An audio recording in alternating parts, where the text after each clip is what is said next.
fact, if you look at Bitcoin dominance, one of the things that we have called for a while is for Bitcoin dominance to hit 66%. And it actually did that just a couple of days ago, right? And 66% roughly corresponds to the 0.786. That doesn't mean that Bitcoin dominance can't go higher than 66%, but you can see there have been plenty of times where Bitcoin dominance, when it hits one of these fib levels, it kind of stalls out for a little while before eventually continuing higher. And it's possible that this time is not different, okay? So you could argue that the main reason that Altseason has not started is just simply because altcoins have never become devalued enough to the point where people truly gave up.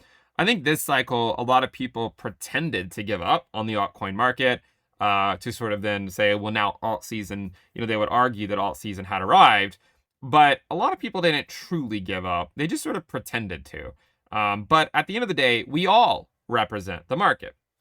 Now, the reason I've gone on and on about Bitcoin dominance this cycle and trying to tell people to keep their expectations in check as it relates to Altseason is because of my experiences last cycle, right? Just sort of acknowledging that, hey, this trend to the downside for altcoins on their Bitcoin pairs can actually go on far longer than people think it can.